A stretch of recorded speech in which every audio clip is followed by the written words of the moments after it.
본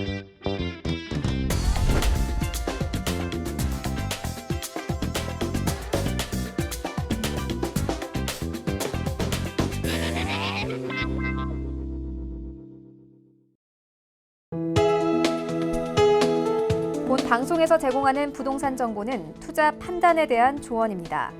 방송에서 제공하는 부동산 물건의 가치, 가격 상승 및 가격 하락에 대해서는 방송사에서 보장하지 않습니다.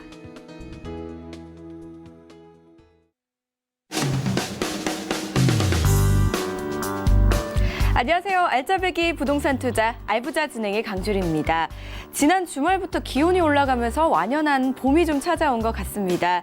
부동산 시장에도 분양 가격의 상승세가 이어지고 있고 오피스 빌딩의 공실률도 하락하는 등 차츰 훈풍이 도는 소식이 들려오고 있습니다. 이런 다양한 부동산과 관련된 소식 저희 알부자와 함께 해보시기 바랄게요. 방송 보시다가 궁금하시거나 상담 원하시는 분들 계시다면 지금 바로 전화 주시기 바랍니다. 02-3153-2594번, 문자 상담은 013-3366-0110번 활짝 열려 있습니다.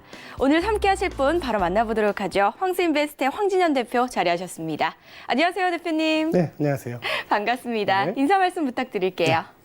네, 반갑습니다. 황진현입니다. 오늘도 이제 한 주간에 있었던 부동산의 이슈들에 대해서 알아보는 시간을 한번 가져보도록 하겠습니다. 오늘도 힘이 되는 정보 드리겠습니다. 네, 오늘도 어떤 강의가 준비되어 있는지 벌써부터 궁금합니다. 자, 지난 한 주에 과연 어떤 이슈들이 좀 있었는지 알아보도록 하죠. 네. 제 제목부터 한번 살펴보겠습니다. 20년 만에 예타 개편, 균형 발전 평가, 수도권 없애고 지방 강화한다. 자, 큰 제목을 보시면 이제 예타 개편이라고 나왔는데요. 예타, 예비 타당성 제도를 얘기하는 겁니다. 자, 예타가 개편됐다고 합니다. 20년 만에. 1999년에 만들어진 게 예비 타당성 제도거든요. 1999년 김대중 대통령 때 만들어진 겁니다.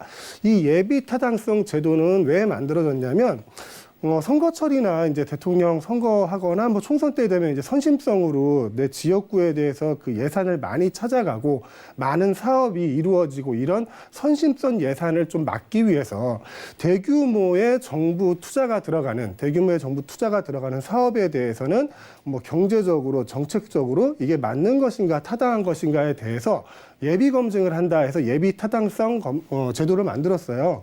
이거는 총 500억이 넘는 사업, 500억이 넘어가는 뭐 SOC 사업이나 건설 뭐 이런 사업 중에 정부가 투자되는 게 300억이 넘어가는 사업을 대상으로 해서 이 예비 타당성 제도를 실시를 하게 됩니다.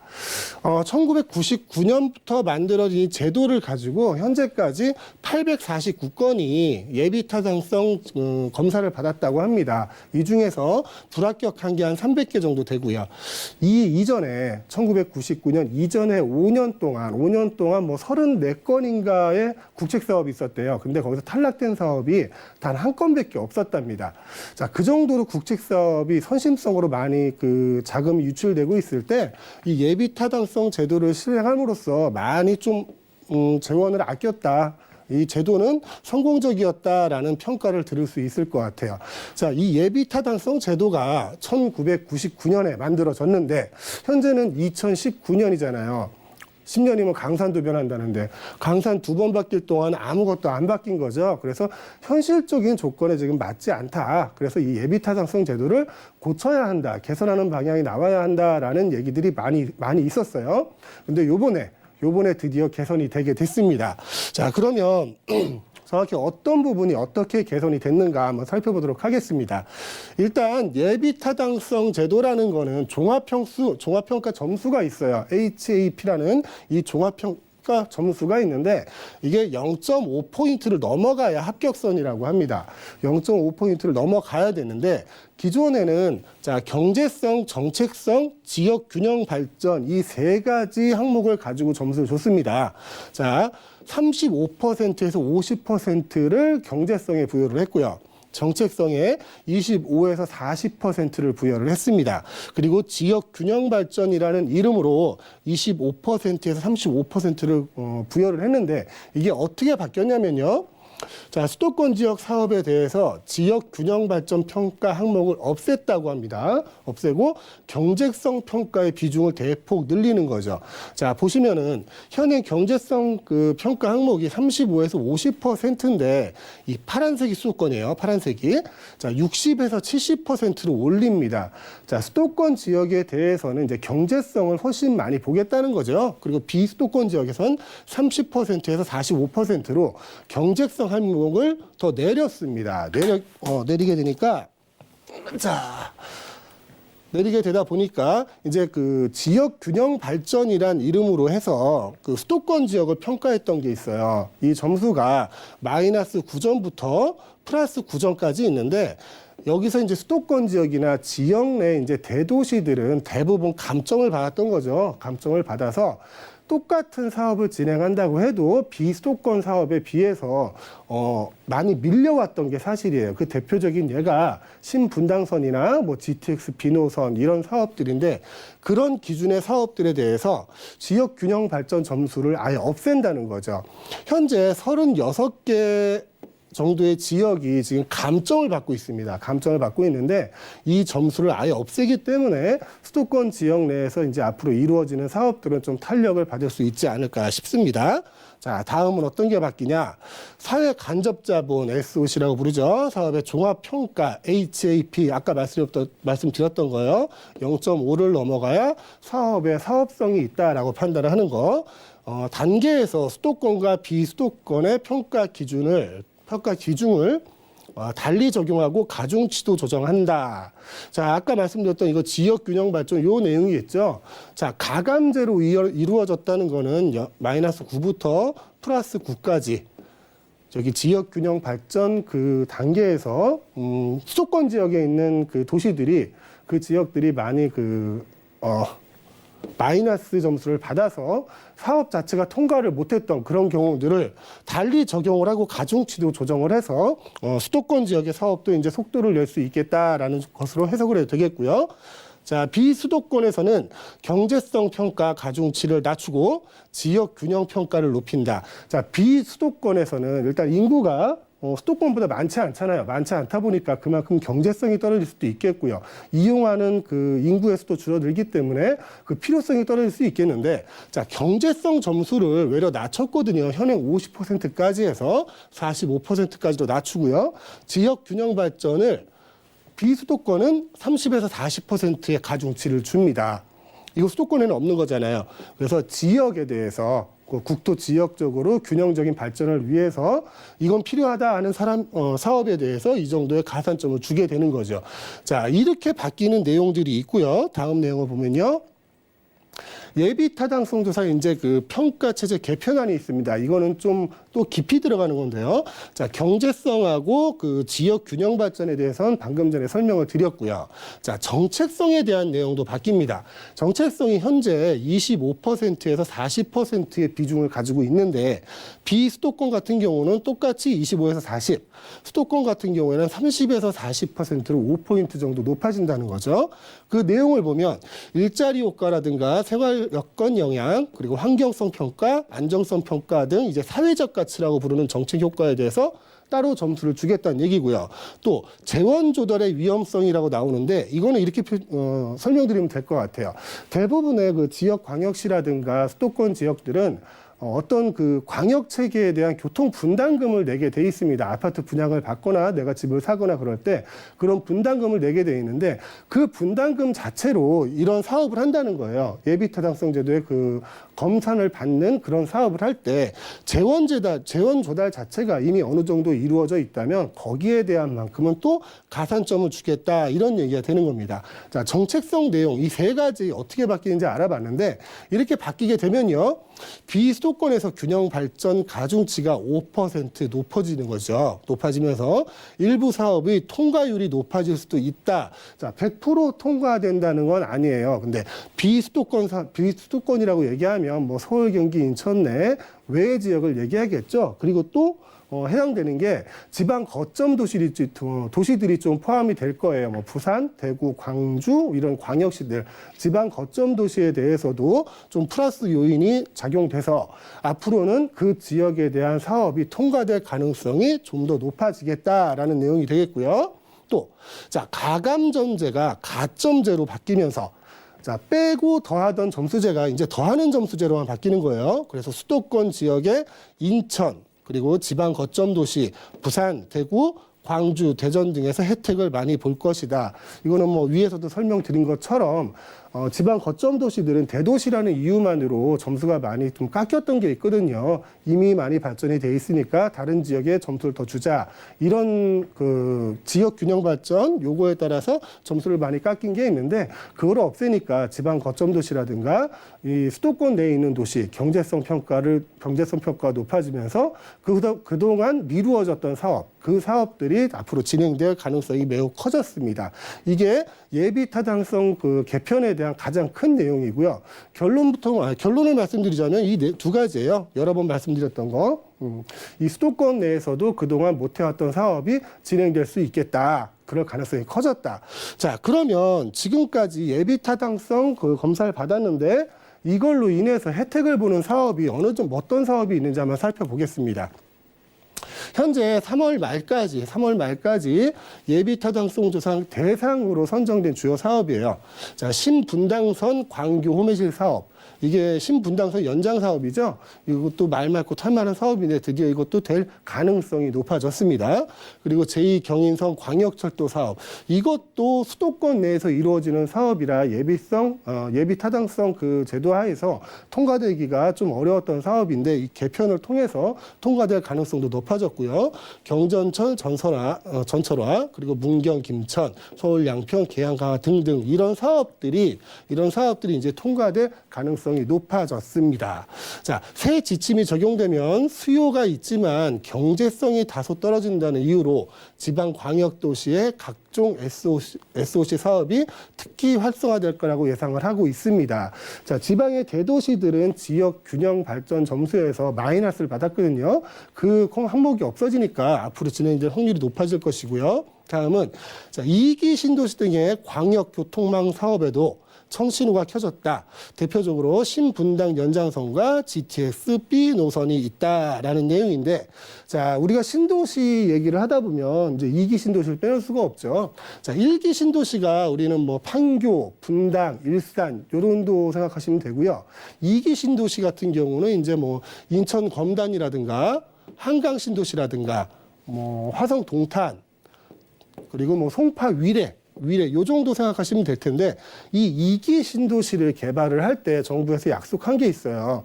광역 교통망이죠. 광역 교통망을 꼭 하겠다. 그래서 그 주변으로 거기에 있는 사람들이 서울로 출퇴근하는데 불편함이 없도록 하겠다. 이게 약속이었는데 실질적으로 안 지켜졌죠. 그 대표적인 게 GTX거든요. GTX가 지금 A, B, C 노선이 있는데 아시다시피 뭐 A 노선은 착공을 시작을 했고요. 얼마 전에 C 노선은 얼마 전에 지금 예비 타당성 조사를 통과했잖아요. 그래서 이제 곧 착공이 들어갈 예정이고, 자 B 노선은 아직도 예비 타당성 조사를 통과를 못 하고 있는 거거든요. 그래서 이제 2기 신도시와 앞으로 생길 3기 신도시의 광역교통망 확충에도 큰 기여를 할 수 있을 것 같아요. 이번에 예비 타당성 개편 제도가.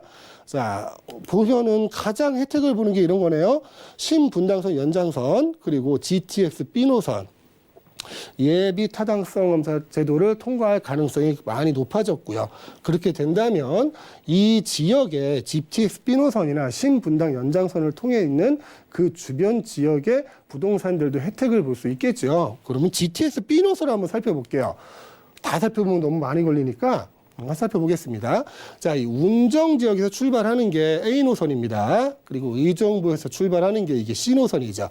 그리고 인천 송도 여기서 출발하는 게 B 노선입니다. 자, GTX B 노선 같은 경우는 이 인천 송도를 시작으로 해서 인천시청 부평 등을 통해서 여기 남양주 마석까지 들어가게 돼 있죠. 이게 3기 신도시잖아요. 여기 남양주 왕숙지구가. 자, GTX B 노선에 남양주 왕숙지구가 3기 신도시에 포함되면서 입주민 수요가 추가되는 등 사업성이 개편될 수 있다. 자, 이 GTX B 노선이 참 말도 말고 탈도 많았는데 결국은 통과를 못했잖아요, 작년에. 근데 이번에는 통과될 가능성이 많이 높아지면서 이 노선에 속해 있는 도시들, 그 중에서도 가장 좀 혜택을 보는 곳이 뭐 인천이라든가 그리고 여기 남양주겠죠. 이 안에 서울은 기존에도 노선이 잘 돼 있으니까 여기에도 사업성이 개선이 될 것 같고요. 자, 먼저 예타 통과한 GTX C 노선과 연계를 통해 발생하는 편익 증가 기대한다 이렇게 되어 있습니다. 자, A 노선과 C 노선 지도를 보시면요, 각 두 군데에서 겹쳐요.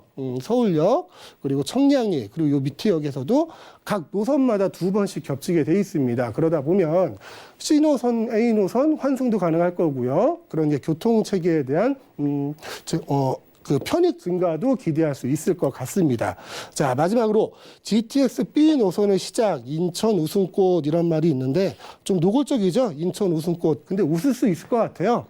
이 인천이라는 곳이 이제 서울 가까이 있다 보니까 좀 대도시고 수도권이라고 많이 좀 외면을 받아온 게 사실이죠. 사실이지만 인천이라는 곳이 그렇게 작은 도시는 아니잖아요.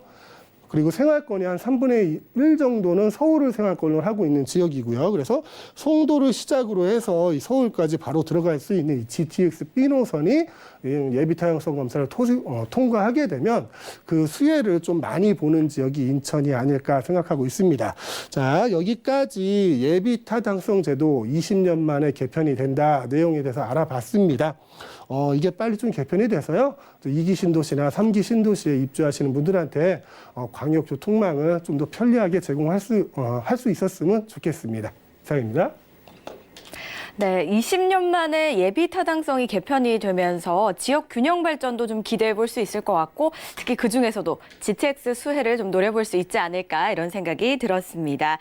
방송 보시다가 자세한 이야기가 궁금하시다면요, 02-3153-2594번으로 전화 주셔도 좋고요. 문자 상담 역시 가능합니다. 013-3366-0110번 활짝 열어놓고 기다려보도록 하겠습니다. 이번에는 전화 상담을 해보도록 할게요. 첫 번째 전화 연결 바로 해보도록 하겠습니다. 여보세요? 네, 안녕하세요. 네, 안녕하세요. 네네. 네, 어떤 점이 궁금하실까요? 방금 방송 보다가 전화드렸는데요. 네. 네, 제가 인천에 오피스텔 2개를 투자를 해놨어요. 네네. 그래서 전망이 어떨지 궁금해서 전화드렸거든요. 네, 아무래도 투자를 하셨기 때문에 전망 분명히 궁금해 하실 것 같습니다. 바로 여쭤보도록 하겠습니다. 네. 네, 반갑습니다. 네, 안녕하세요. 네, 인천 어느 지역인지 여쭤봐도 될까요? 부평구청 인근이에요. 부평구청이요? 네네. 혹시 5월 달에 입주하는 그거 아니에요? 네, 맞아요. 네. 부평구청 인근에 오피스텔을 투자하셨다 그러면 그거밖에 없죠. 뭐 말씀 못 드리겠고. 네네. 자, 일단 지역적으로 한번 풀어볼게요. 인천이란 지역에 투자를 하셨고요. 네. 그리고 이제 부평구청이거든요. 네. 자, 인천이란 지역에 대해서 좀 먼저 한번 설명을 드리면, 인천이 아까도 잠깐 설명을 드렸는데 서울 바로 옆에 있다 보니까 많이 좀 소외된 느낌을 가진 광역시예요. 하지만 이곳도 인구가 300만 명이거든요. 300만 명이 있고, 지금 투자하신 부평구청이라고 하면 이제 7호선 노선이 있죠. 네네. 7호선 노선이 지금 뭐 이제 성남역으로 그리고 또 청라까지 이어지는 노선이 확정이 됐습니다. 그래서 이 부평구청 이 주변에는 유동인구는 계속 늘어난다고 저는 예상을 하고요. 거기에 있는 이제 임대 수요 또한 점점 더 늘어날 거라고 저는 생각을 해요. 그래서 이 구청역에 투자하신 그 오피스텔에 대해서는 안정적인 수요를 기대할 수 있겠다라고 생각을 하고요. 인천을 말씀을 드리자면은 인천의 부평구청역이나 부평역이나 가깝잖아요. 부평에는 이제 국철 1호선이 통하고요. 국철 1호선, 뭐 인천 지하철 1호선, 인천 지하철 2호선 다 들어갑니다. 그리고 그만큼 이제 유동인구가 많고 인천을 대표하는 도시거든요. 그래서 지금 그 투자하신 부평구청역도 앞으로도 임대 수요의 걱정을 특별히 뭐 걱정하실 거 없고, 안정적인 그 가격의 상승을 기대하실 수 있는 물건이다라고 말씀을 드리고 싶은데, 마지막 한 가지 좀 걱정되는 게 있어요. 그게 뭐냐면, 이게 뭔지 제가 알아서 얘기하는데 거의 한 700세대 정도 되는 대단지잖아요, 이게. 네네, 맞아요. 그래서 네. 처음에 700세대가 이게 준공 나서 그 준비 땅하고 같이 입주하는 게 아니거든요.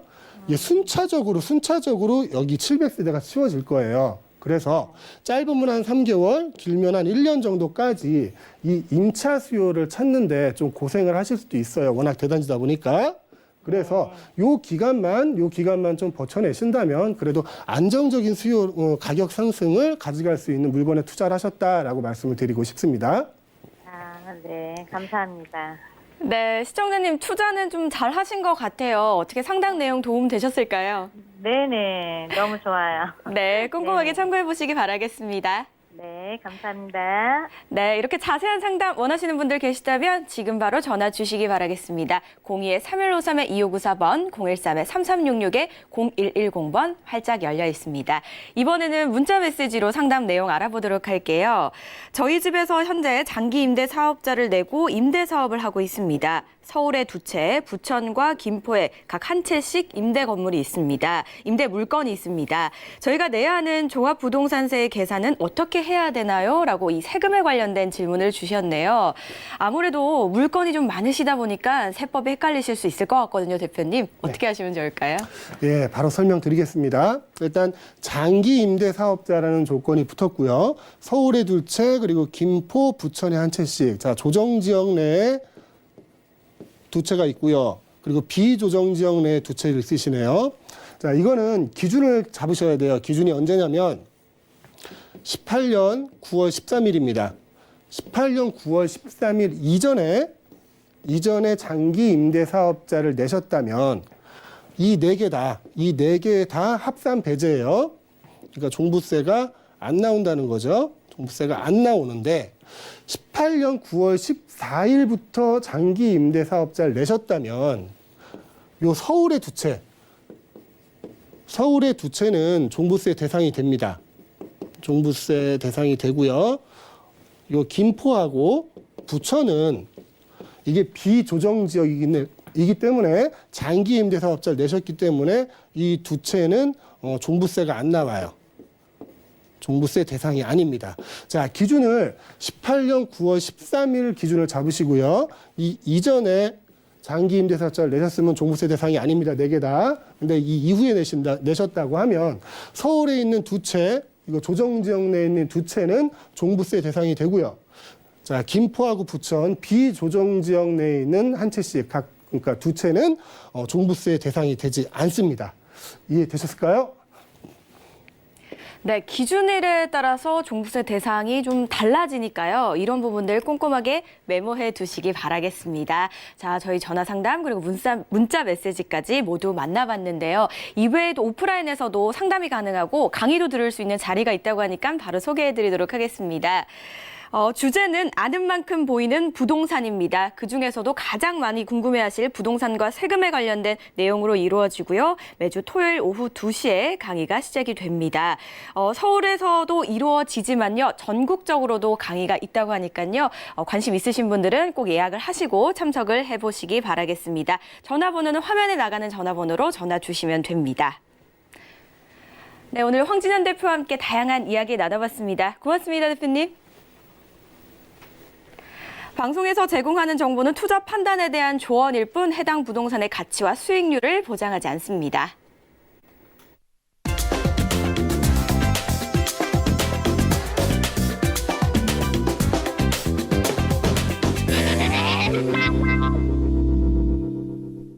여러분은 지금 알짜배기 부동산 투자 알부자와 함께하고 계십니다. 이번엔 저희 현장 분석해보도록 할게요. 화면을 통해 만나보시죠. 인천시 부평구 오피스텔입니다. 위치는 인천 1호선 부평시장역에서 도보로 40초로 떨어져 있는 초역세권이고요. 면적은 전용 면적 22.266제곱미터입니다. 준공은 2021년 5월에 예정이 돼 있네요. 구조는 원룸입니다. 총 27층으로 구성된 오피스텔 바로 만나보시죠.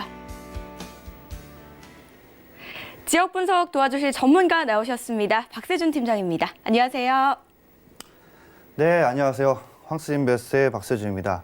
요즘 이 종부세 때문에 걱정하시는 분들이 굉장히 많아졌는데요. 그렇기 때문에 이 8년짜리 임대사업자를 내셔서 조정지역과 비조정지역을 나눠서 이렇게 투자를 하시는 분들이 굉장히 많아졌다고 합니다. 오늘 준비한 곳이 바로 비조정지역인데요. 그중에서도 굉장히 핫한 이 인천시 부평구 부평동에 있는 오피스텔에서 준비를 해봤습니다. 잠시 후에 만나보도록 하겠습니다. 네, 비조정 지역에 포함되어 있는 부평에 위치한 오피스텔을 만나보도록 하겠습니다. 가장 먼저 일단 특징부터 저희가 좀 정리를 해봐야 될 것 같아요. 네, 이 투자를 하실 때 이렇게 지켜서 한번 보셔야 될 것들이 있죠. 그중에 좀 나눠보자면 첫 번째 교통과 두 번째 생활 인프라, 세 번째 개발 호재로 좀 나눠보실 수가 있겠습니다. 첫 번째 교통입니다. 인천 지하철 1호선 부평시장역이 도보로 40초 거리에 굉장히 초역세권이라는 점을 말씀을 드릴 수가 있겠고요. 거기다 이 부평역 1호선이죠. 지하철 7호선 부평구청역까지 이 트리플 역세권이다라고도 설명을 드릴 수가 있겠습니다. 거기다 이 대중교통과 광역교통망 그리고 인천시 및 강서, 강남권의 이 서울에 굉장히 접근성이 좋다라는 것을 말씀을 드릴 수가 있는 이 교통의 입지적으로 굉장히 좋다라고 말씀을 드릴 수가 있겠고요. 거기다 이 생활 인프라 같은 경우는 업무와 상업, 주택시설 혼재 지역입니다. 이 주변 직주 근접성이 굉장히 우수하고 이곳 주변에 이 백화점과 대형 할인마트 그리고 뭐 하이마트라든지 지하 상가 등 생활의 이 쇼핑 공간이 굉장히 우수하게 되어 있고 거기다 이 신트리공원과 대월 놀이공원 그리고 부평 문화의 거리 그리고 테마의 거리 여가 시설 및 여가 공간들이 이 형성이 굉장히 잘 되어 있기 때문에 생활 여건 역시 굉장히 좋다라고 설명을 드릴 수가 있겠습니다. 개발 호재 같은 경우는 이 서울 도시철도죠. 바로 7호선 연장 사업과 요즘 말들이 정말 많은 GTX B 노선에 관한 이 예타 호재 같은 경우도 있고요. 거기다 이 미군기지 공원화 사업, 굴포천 생태 하천 복원 사업, 거기다 도시재생 뉴딜 사업의 이 부평 11번가 사업까지 정말 다양하게 있으니까요. 잠시 후에 이 입지와 호재에 대해서도 자세하게 알아보도록 하겠습니다. 부평구는 사실 인천의 좀 중심이라고 할 수가 있을 것 같아요, 팀장님. 그리고 위치가 보니까 1호선 부평시장역에서 1분이 채 안 걸린다고요? 이 정도면 뭐 엎어지면 코 닿을 때라고 좀 할 수 있을 것 같아요. 이 직주 근접성을 이용할 수 있는 이 교통들이 굉장히 잘 형성이 되어 있다라고 좀 볼 수가 있겠는데요. 현재 보시는 바와 같이 이 물건지에서 지금 현재 지도에는 표기가 안 되어 있지만 부평 시장역이 40초 거리입니다. 정말 나와서 바로 앞에 있다라고 좀 표현을 드릴 수가 있겠고요. 거기다 이 부평역 1호선과 7호선 부평구청역까지가 굉장히 짧은 시간 내에 도달을 하실 수 있기 때문에 이 강남권이라든지 기타 서울 등 진출입이 굉장히 편리하게 이용을 하실 수가 있다라는 것이고요. 거기다가 이 서울 외곽 수단도로를 이용을 해서 김포, 일산, 파주 쪽 그리고 시흥, 광명, 판교 내지는 뭐 안양까지도 굉장히 진출입이 편리하게 이용하실 수가 있습니다.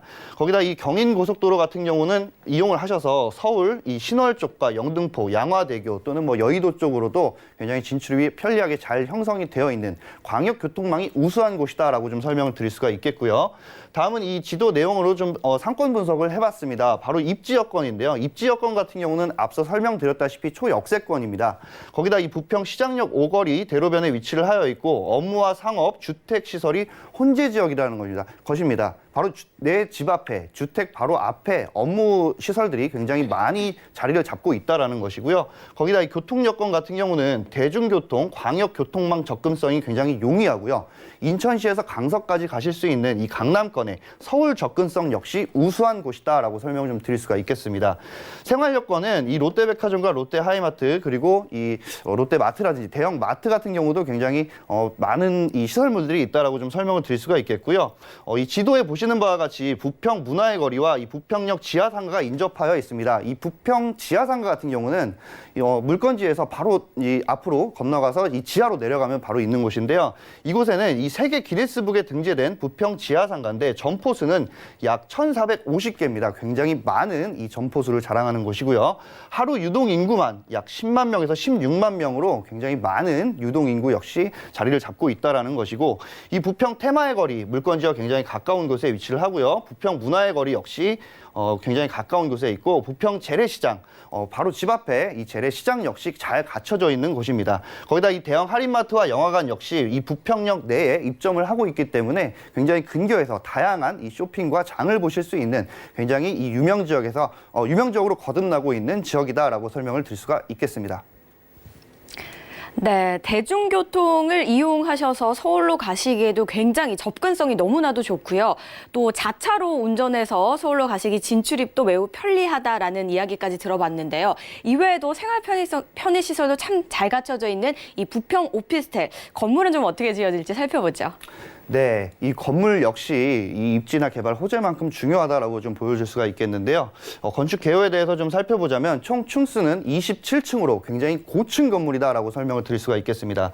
세대수는 이 주변의 오피스텔 중에서 제일 높은 세대수를 자랑하고 있는데요. 1012세대, 상가는 53개로 구성이 되어 있습니다. 이 상가 같은 경우도 2층의 절반은 U+에서 이 부평 지점을 만든다고 합니다. 그렇기 때문에 이 근로자 수가 한 240명 정도가 되는데 이분들 역시 이곳에 임대를 하실 수 있는 확률이 굉장히 높다라는 걸 좀 설명을 드릴 수가 있겠고요. 엘리베이터는 무려 10대가 들어가게 되어 있고요. 주차장은 지하 7층부터 지하 1층까지 100%로 구성이 되어 있습니다.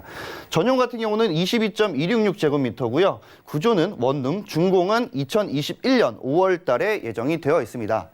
내부의 구조 같은 경우는 현재 현관과 주방, 욕실, 그리고 거실과 이 침실 공간으로 이루어져 있고요. 내부를 좀 더 자세하게 보자면 현관에는 이렇게 넓은 신발장으로 구성이 되어 있고 내부에는 이 옷을 수납하실 수 있는 수납장이 구성이 되어 있습니다. 거기다 이 침실 같은 경우에도 굉장히 넓게 자리를 잡고 있다라고 좀 설명을 드릴 수가 있겠고요. 이 침실의 옵션으로는 환기 시스템 그리고 이중창으로 되어 있는 폐허 유리로 되어 있는 이중창 그리고 시스템 에어컨이 설치가 되어 있습니다. 추가적으로 주방 주변에는 이렇게 밥솥과 전자레인지를 놓으실 수 있는 수납장 역시 들어가 있고요. 거기다 이 환풍기와 드럼 세탁기 그리고 인덕션, 냉장고로 구성이 되어 있습니다. 화장실 같은 경우도 이렇게 비데가 설치가 되어 있고요. 이곳은 한 가지 더 추가적으로 좀 설명을 드리자면 바로 이 관리비를 절감하실 수 있는 효율적인 오피스텔이라는 것입니다. 많은 분들이 임대를 할 때 오피스텔 같은 경우는 관리비가 비싸다라는 좀 생각을 많이 하실 수가 있는데요. 하지만 이곳은 태양광 에너지로 이 효율적인 오피스텔이다라고 설명을 드릴 수가 있겠고요. 거기다 지역 냉난방으로 역시나 관리비를 절감하실 수 있다라는 것을 강조드리겠고요.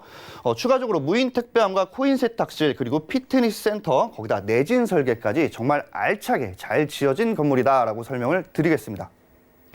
네, 이 오피스텔 보니까요, 규모도 좀 상당할 거라는 생각도 들고요. 그리고 신축이다 보니까 아주 탄탄하게 잘 지어질 것 같습니다. 자, 인천 부평은요, 아까 예비 타당성에 대한 이야기가 좀 나오고 개편이 있다라고 이야기를 했거든요. 이 부분에 대해서 좀 수혜를 많이 받을 수 있지 않을까라는 생각이 좀 들거든요. 호재는 네. 어떤 것들이 있을까요? 이 개발 호재에 대해서 GTX B 노선이 요즘 굉장히 말이 많고 정말 핫합니다. 불과 며칠 전에 기사가 났기 때문인데요. 그거는 잠시 후에 자세하게 한번 짚어보도록 하고요. 이 건물의 이 지역 자체에 대해서 이 물건지 지역은 비조정 지역입니다. 그렇기 때문에 분양권 전매 금지나 이 거주자 최대 20% 우선 분양이라는 것은 조정 지역 내에 해당을 하거든요. 하지만 이곳은 분양권 전매 금지가 아니고 거주자 최대 20% 우선 분양이 아니기 때문에 전매금지 거주자 우선 분양 미해당 지역이다라는 것입니다. 그렇기 때문에 이 당 사업지는 풍선 효과로 기대해 보실 수 있다라는 것을 강조를 해드리겠고요. 거기다 이 방금 말씀을 드렸던 GTX B 노선에 대한 기사 내용입니다. 현재 이 광역교통망 사업 급물살 탈듯이라는 이 내용의 기사인데요. 현재 이 수도권 광역철도 이 GTX B 노선은 사업 추진도 전보다 수월해질 것으로 보인다라는 것인데 어떤 내용인지 좀 더 자세하게 알아보자면 비수도권 사업의 균형 발전 평가 비중이 30-40%에서 기존보다 5%가 넘어섰다라는 것입니다. 그렇기 때문에 이 지역 균형 발전의 차원의 의미가 있는 사업들은 이 예비 타당성 문턱을 통과할 가능성이 높다라는 것인데요.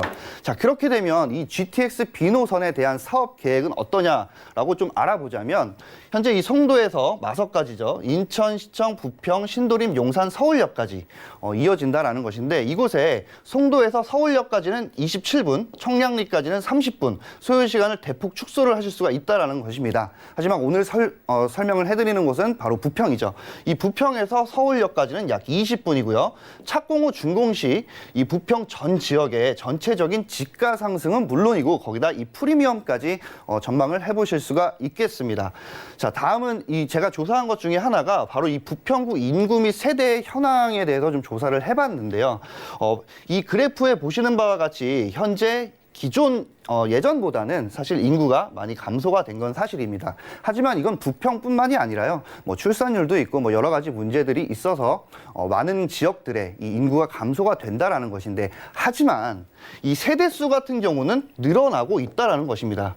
바로 1인 가구와 2인 가구가 굉장히 늘어났다라는 것인데요. 그렇게 되면 이 소형 임대주택 같은 경우는 사실 대란이 일어날 수도 있다라는 생각을 해보실 수가 있겠고요. 자, 추가적으로 인구가 많이 적어지게 되면, 유입을 할 수 있는 인구가 많이 적게 되면 이 투자를 하는 선정지로서 좀 별로가 아니냐라고 좀 생각을 해보실 수가 있겠지만, 하지만 인구는 많이 감소를 하는데요. 현재 해당하는 곳은 바로 이 부평 4동, 5동에 위치를 하고 있습니다. 하지만 이곳 같은 경우는 현재 인구가 많이 늘어난다는 것입니다. 이유를 한번 알아봤더니 주변에 이 직주 근접성을 자랑하는 이 교통망이 굉장히 잘 구축이 되어 있고 주변에 업무 시설들이 굉장히 잘 형성이 되어 있기 때문이다라고 좀 설명을 드릴 수가 있겠고요. 추가적으로 이 호재에 대해서 좀 살펴보자면 바로 이 굴포천 재생사업, 지하철 2정거장 길이의 굴포천 복원사업과 연계해서 보행도로 개선 및 주변 지역 자체를 활성화를 시키겠다는 것입니다. 자, 거기다가 이 부평 미군기지 반환 확정인데요. 이곳에 시민 여가 공간, 바로 녹지 이 공간을 조성을 하겠다라는 것이고, 그곳에 대형 문화공원과 공공시설 등으로 시민들의 여가를 책임질 수 있는 공간 자체를 만들겠다라는 것입니다. 자, 거기다가 바로 이 서구 성남역을 시작으로 청라까지 연장이 되는 것인데요. 이 7호선 연장 사업이라고 하죠.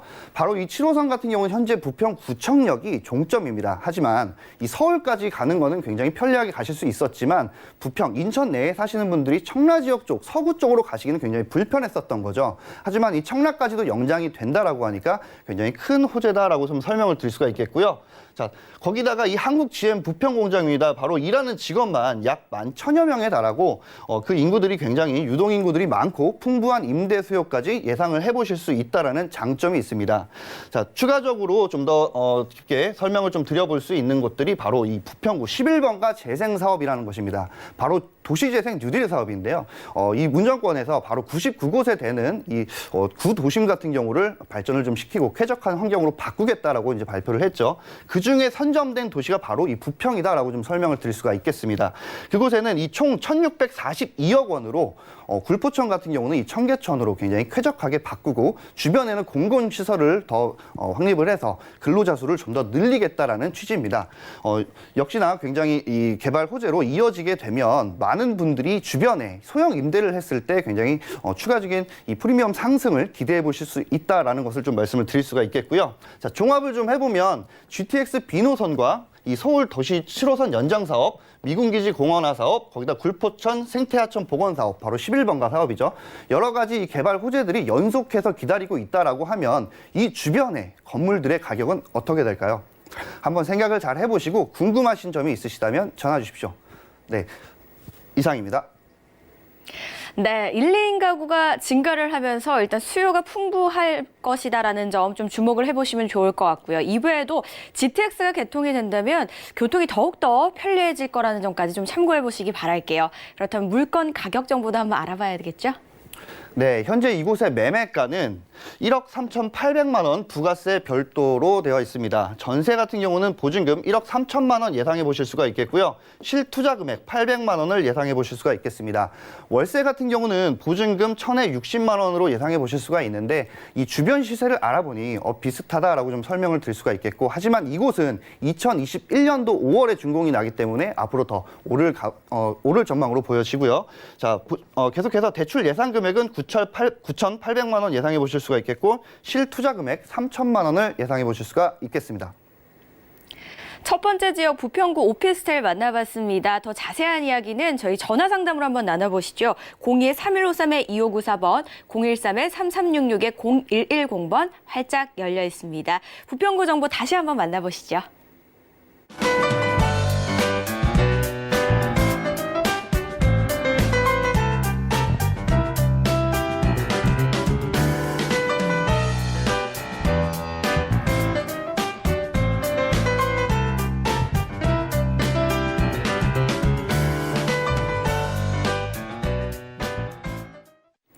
계속해서 다음 지역도 만나보셔야겠죠? 화면을 통해 만나봅니다.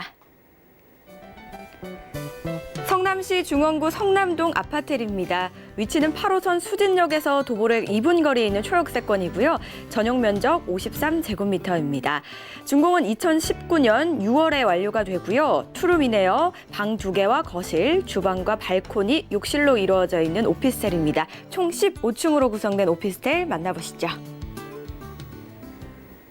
이번에는 성남시 중원구로 한번 와봤습니다. 역시나 오피스텔입니다. 자, 이 오피스텔 핵심 사항들 한번 정리해 보도록 하죠. 네, 이 성남 오피스텔의 이 핵심 포인트부터 좀 짚어보도록 하겠습니다. 첫 번째 교통입니다. 수진역 도보 2분 거리와 모란역 도보 5분 거리입니다. 그렇기 때문에 더블 역세권이다라고 설명을 드릴 수가 있겠고요. 자차 이용 시 이 분당과 판교, 송파, 강남까지 약 30분 이내에 진출입이 가능하다라고 말씀을 드릴 수가 있겠습니다. 생활 인프라 같은 경우도 주변의 상호시장이라든지 중앙시장, 모란시장, 대형 할인마트까지 이 장을 보실 수 있는 이 생활 여건이 굉장히 잘 갖춰져 있다라고 좀 설명을 드릴 수가 있겠고요. 초중고등학교 총 9곳입니다. 학군 역시 잘 형성이 되어 있고요. 거기다 대학교 5곳으로 이루어져 있고요. 거기다 이 성남 종합운동장, 실내체육관, 대형 녹지공원, 남한산성 등 여가시설이 굉장히 잘 포진이 되어 있다라고 설명을 드릴 수가 있겠습니다. 개발 호재 같은 경우는 성남 일반산업 단지를 시작해서 제2 테크노밸리, 제3 테크노밸리, 그리고 모란역에서 판교역 연장까지 정말 많은 호재들이 기다리고 있으니까요. 잠시 후에 자세하게 알아보도록 하겠습니다. 저희가 앞서서 수진역에서 도보로 2분 거리라는 초역세권이라고 소개를 해드렸는데요. 알고 보니까 모란역까지 끼고 있어서 더블 역세권이라고 보시면 될 것 같습니다. 입지 한번 자세하게 살펴보도록 하죠. 네, 이 입지 같은 경우는 핵심을 다시 한번 좀 설명을 드리자면 가치의 중심과 생활의 중심, 수요의 중심, 개발의 중심에 위치를 하고 있다라고 좀 설명을 드릴 수가 있겠는데요. 이 지도를 보시는 바와 같이 물건지에서 자차로 판교라든지 양재, 강남, 송파, 그리고 위례신도시, 분당까지 약 30분 내에 진출이 가능하시기 때문에 서울 자체 내에 주변 도시로서 이 교통이 굉장히 편리하게 이용을 하실 수 있는 도시다라고 설명을 드릴 수가 있겠고요. 지하철 같은 경우도 현재 이 수진역을 이용하든 모란역을 이용하든 굉장히 짧은 거리에 이 강남이라든지 송파라든지 잠실까지도 굉장히 편리하게 이용을 하실 수가 있다라는 것으로 설명을 드릴 수가 있겠고요. 현재 이 물건지 같은 경우는 현재 이 모란역의 모란시장, 그리고 수진역의 성호시장, 그리고 신흥역의 이 성남 종합시장 이 인근에 위치를 하고 있습니다. 이 수진역에서 신흥역 사이에는 544개가 되는 성남 중앙 지하상가가 되어 있어서 이 쇼핑을 하시는 데 큰 도움이 되실 수가 있겠고요. 여가시설 같은 경우는 이 성남 종합운동장과 실내체육관, 그리고 성남 도서관, 그리고 해월음공원과 대연공원, 그리고 남한산성까지 포진이 되어 있다라고 보실 수가 있겠고, 추가적으로 이 초중고등학교가 5분 거리에 9곳이 있습니다. 그렇기 때문에 자녀를 두신 분들께서도 임대를 많이 하실 수 있는 공간이다라고 설명을 드릴 수가 있겠습니다. 주거용 오피스텔답게 교통도 편리하고요. 주거 환경도 아주 편리하게 구성이 좀 잘 되어 있는 것 같죠. 그리고 건물은 지금 열심히 좀 지어지고 있을 것 같아요. 6월에 준공 완료 예정이라고요. 네, 제가 가보니까요, 이 건물의 페인트까지는 다 칠해놨더라고요. 그래서 앞으로 준공을 기다리고 있는 현장입니다. 총 층수 같은 경우는 15층으로 구성이 되어 있고, 세대수 120세대, 엘리베이터는 3대, 주차장 같은 경우는 지하 3층에서 지상 1층까지 100%로 되어 있습니다. 전용 면적은 53제곱미터고요. 구조는 방 2개, 화장실, 거실, 주방, 발코니로 구성이 되어 있고요. 앞서 설명을 드린 대로 준공은 2019년 6월 달에 예정이 되어 있습니다. 내부의 구조를 보시는 바와 같이 현재 나와 있는 이 도면이고요. 내부의 모습을 좀 더 자세하게 보시자면 현관과 그리고 거실, 그리고 안방과 작은 방으로 구성이 되어 있습니다. 자, 거기다 이 추가적으로 옵션 같은 경우에도 이 주방 같은 경우는 가스레인지가 있음에도 불구하고 이렇게 인덕션이 들어가 있고요. 화장실과 발코니 역시 추가적으로 구조가 되어 있고요. 옵션 같은 경우 더 말씀을 드리자면 화장실에 비데 같은 경우도 설치가 되어 있고, 여기다 시스템 에어컨, 그리고 에너지 소비 효율 1등급인 보일러가 설치가 되어 있습니다. 거기다 이 IoT 서비스까지 잘 들어가 있고요. 이 17인승 엘리베이터는 3대가 설치가 되어 있습니다. 그렇기 때문에 입주민들의 편의를 위해서 이 바쁜 출퇴근 시간에 불편함 없이 잘 이용을 하실 수가 있는 건물이고요. 추가적으로 옥상 같은 경우는 이 잔디까지 이렇게 설치가 되고 깔리게 되고, 위에는 이렇게 하늘 정원으로 설치가 될 예정이라고 합니다. 그렇기 때문에 굉장히 쾌적하고 잘 지어진 성남동의 아파텔이다라고 설명을 드릴 수가 있겠습니다. 약 2개월 후면 준공이 완료될 성남동의 신축 오피스텔 만나보고 계십니다. 자, 성남시에도 호재들이 좀 많이 기다리고 있을 것 같은데요. 어떤 호재들이 좀 기다리고 있을까요? 네, 어디든지 이 투자를 하는 곳에 이 투자를 하실 때 이 실현 가능한 개발 호재를 잘 보면 이 투자를 하시는데 좀 더 지름길이 될 수 있지 않을까 싶은데요. 이곳은 바로 이 더블 역세권과 쾌속교통 프리미엄을 갖춰진 지역이다라고 설명을 드릴 수가 있겠고, 이 배우 수요 역시 25만 명이 되는 안정적인 투자 프리미엄을 지니고 있다라고 설명을 드릴 수가 있겠습니다. 추가적으로 이 판교 제2테크노밸리 예정으로 높은 미래 가치까지 더해지는 이 물건지의 정보이고요. 그리고 이 은수미 성남시장에 이 시민청원으로 공식 답변에 대한 기사가 나왔죠. 바로 이 모란역과 이 판교역에 대한 연장에 대한 내용인데요. 자, 어떤 건지 좀 알아보자면 바로 판교 테크노밸리 종사자들의 출퇴근 교통지옥, 쉽게 설명을 드리면 이 모란역에서 판교역까지 가려면 같은 성남인데도 불구하고 이 지하철을 2번이나 갈아타야 된다는 것입니다. 하지만 이 모란역에서 판교역까지 연장하게 되면 약 12분 만에 빠르게 주파를 하실 수가 있다는 것이고요. 이 국토부 승인 자체는 3월 말에서 4월 초에 이루어질 가능성으로 높아졌지만 사실은 좀 딜레이가 됐다라고 합니다. 하지만 이거 자체가 이 예비 타당성 대상 선정을 신청하게 되면 이 앞으로 이 개발 호재나 이 연장을 했을 때 완공이 되게 되면 정말 괜찮은 개발 호재다라고 설명을 좀 드릴 수가 있겠고요. 추가적으로 좀 더 설명을 드리자면 이 성남 일반산업단지가 있습니다. 바로 이 자차로 7분 거리 내에 있는 곳인데요. 이곳에 이 하이테크밸리에서 첨단 산업단지로 탈바꿈을 한다는 것입니다. 그렇게 되면 이 2020년도 상반기부터 입주 기업 수가 약 6천 개 정도가 된다라고 하는데, 기존의 근로자가 4만 명이었는데 이렇게 약 8만 2천여 명으로 늘어날 전망으로 보여진다라고 합니다. 거기다 이 제2테크노밸리 2021년도 완공을 하게 되면 바로 이 13만 평의 750개 기업에 4만 3천여 명의 근로자들이 유입이 된다라고 합니다.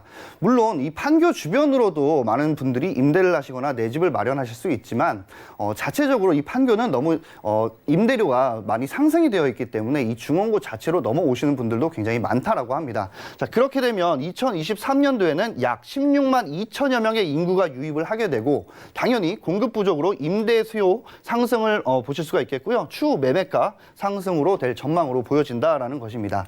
자, 거기다가 이 지도를 보시면 아시겠지만 현재 이 중원구 같은 경우는 분당과 판교처럼 변모를 하겠다라는 것인데, 현재 이 지도 보시는 바와 같이 주거환경 개선과 주택 재개발, 그리고 주택 재건축, 도시환경 정비를 할 수 있는 공간들이 굉장히 많습니다. 그리고 확정이 되었다라는 것인데, 보시는 바와 같이 현재 물건지는 이 수진역과 모란역 사이에 있습니다. 이곳 바로 앞에 구역과 도안 중일구역 같은 경우는 이 도시 환경 정비로 굉장히 쾌적하게 변모를 하고 있다라는 것이고요. 좀 더 종합적으로 살펴보자면 성남 구도심 재개발, 재건축 연속 호재가 더해지고 있고요. 거기다 2021년도와 2021년도 사이에는 약 22,850세대가 준공의 예정이 있다라고 합니다. 자, 그렇게 되면 많은 인구들은 들어오지만 사실 공급은 정해져 있죠. 그렇기 때문에 공실률은 크게 걱정할 필요가 없으며 이 건물에 대한 이후의 프리미엄은 상승될 전망으로 보여지고요. 물건지 인근 중일구역에 대단지 아파트와 상가로 탈바꿈하기 때문에 도로도 넓혀지고 공원도 생기고 굉장히 쾌적하게 변모를 할 수 있다는 것입니다. 태평 2구역과 4구역, 그리고 4-2구역과 단대농골지역 도시재생 사업으로 약 175억 원이 투입 예정이라고 합니다. 이 얘기 또한 굉장히 쾌적하게 이 길도 넓혀지고 깔끔하게 이 도시를 구도심에서 신도심으로 탈바꿈을 하겠다는 것이고요. 성남 도시재생 활성화 사업 자체의 이 대상지가 추가가 14곳이나 됐다고 합니다. 정말 한 달에 한번 가보지 않으면 정말 길이 바뀌어서 잃어버릴 수가 있을 정도로 많은 변모를 할 수 있는 이 성남시 중원구 성남동의 아파텔이다라고 설명을 드릴 수가 있겠습니다. 네, 수도권이다 보니까 역시나 GTX 호재 기대해 볼 수 있을 것 같고요. 그리고 산업단지가 가까이 있어서 수요 역시 좀 풍부할 거란 기대감 가져보도록 하겠습니다. 마지막 정보죠. 가격 분석 도와주시죠. 네, 현재 이곳의 매매 금액은요, 2억 4천만 원입니다. 전세는 보증금 2억 3,500만 원 받으실 수 있을 것으로 예상이 되고요. 실투자 금액은 500만 원을 예상해 보실 수가 있겠습니다. 월세 같은 경우는 보증금 2천에 월 90만 원이고요. 대출 예상 금액 1억 6,800만 원. 그렇기 때문에 실투자 금액 5,200만 원입니다. 제가 임장 활동을 굉장히 여러 번 해서 이쪽의 주변에 전세 시세를 좀 알게 되었는데요. 주변에 이 보증금 2억 3,500만 원은 사실상 저렴하게 잘 보수적으로 형성이 되어 있다고 합니다. 그렇기 때문에 이 투자 선정지로 성남을 보고 계신다고 하시면 꼭 선점을 해보시기를 바라겠습니다. 네, 오늘 인천 부평과 성남시 정보 만나봤습니다. 좋은 말씀 주신 팀장님 고맙습니다. 더 자세한 이야기 궁금하시다면 언제든지 전화 주시면 되는 거 아시죠? 02-3153-2594번, 문자 상담은 013-3366-0110번 활짝 열어두도록 하겠습니다. 오늘 만나본 정보 다시 한번 만나보시죠.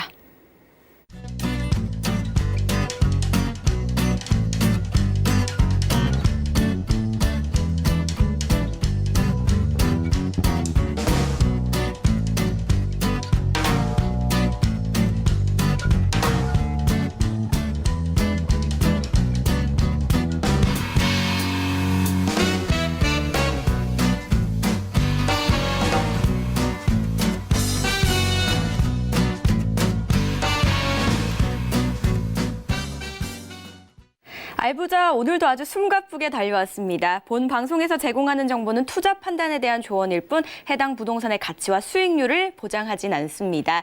저희는요, 다음 주 이 시간에 더욱더 알찬 소식으로 찾아뵙도록 할게요. 시청해주신 여러분 고맙습니다.